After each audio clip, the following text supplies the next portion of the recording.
Alright, so here's our story for today. Now, last time we talked about Mary and how God gave her the news that she was going to be mother of the Messiah. Today we're going to talk about the other part of the Christmas parent pair, Joseph. Now, we don't know a whole lot about Joseph. We know three main things about him, though. One, he was a carpenter by trade. He worked with wood for a living. Two, he was a descendant of King David, a descendant of the greatest king Israel ever had, which was important because one of the prophecies of Isaiah said that the Messiah would come from David's line. Third, Joseph was a righteous man. I mean, that's the way the Bible describes him. He was a righteous man. That's a very good thing. It means he followed God's law, and he always tried to do what was right. So, our story today takes place somewhere around 3 months after the angel first went and saw Mary. After she'd seen the angel, she went and spent time with her cousin Elizabeth until Elizabeth's own baby, little John the Baptist, was born. And that's when Mary came home.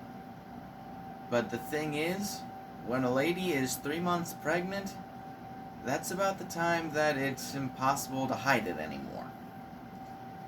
So Mary comes home, very obviously pregnant, and Joseph knows beyond the shadow of a doubt that this child is not his.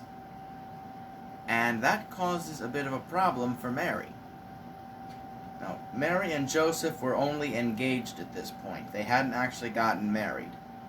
But according to the Jewish law that they both lived under, Joseph had the right, as her fiancé, to order her execution as if she had betrayed him while they were married. That's a pretty dangerous situation to be in, especially if you're a young girl like Mary back then. But this is where Joseph, being a righteous man, comes in. He cares for Mary enough that he doesn't want to see her get hurt. So even though he has the legal right to call for her punishment, he decides to quietly break off their engagement and send her off to have the baby in secret. That way, no disgrace comes to her and she doesn't get hurt. Well, God has other plans, though. So one night, as Joseph is sleeping, God sends an angel to him in a dream. And the angel says to Joseph, "Don't be afraid to take Mary as your wife. She hasn't done anything wrong. She hasn't betrayed you. The child she is carrying is from God. He's the Son of God, the Messiah your people have been waiting so long for. And God's got a special job for you too, Joseph.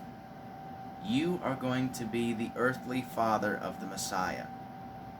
It's through you that Isaiah's prophecy of the Messiah coming from the line of David will be achieved. And you are to name this child Jesus, a name that means God saves, because he will save his people from their sins." With that, Joseph woke up, and he rushed off to see Mary.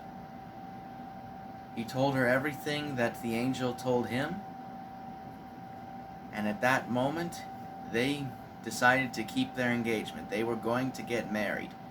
Scripture seems to indicate they got married pretty soon after this. They might have actually even gone and got married that very day. It's not super clear on when, just that it happened pretty soon after.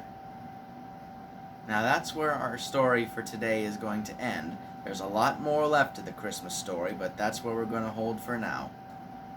But the big lesson I want you to take away from today is that sometimes God does stuff that we don't understand, but it's still important that we trust him through it.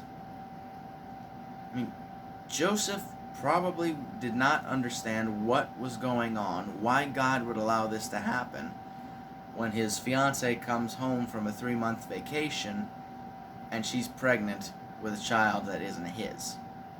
He'd been very hurt by this, no questions asked. Probably wondering, why did God allow this to happen to me? But he still trusted God enough to try to work out a plan so that Mary wouldn't get hurt. And then, when the angel came and explained everything to him, Joseph probably still didn't even understand everything then. I mean, he was going to be the stepfather of the Son of God? I mean, that's an amazing job description, but how exactly does that work? But even though he didn't have all the answers, Joseph still trusted God. And he took Mary as his wife. Sometimes things that we don't understand take place in our life. Stuff that we don't understand why God would allow to happen to us. But when we trust God, we never have to be afraid. Because when we trust God, He will pull us through all the craziness in our life. And a lot of times He takes all the craziness around us and turns it in a way to help us through life. So no matter how crazy your life gets, no matter how much you don't understand what God's doing, be like Joseph and trust God.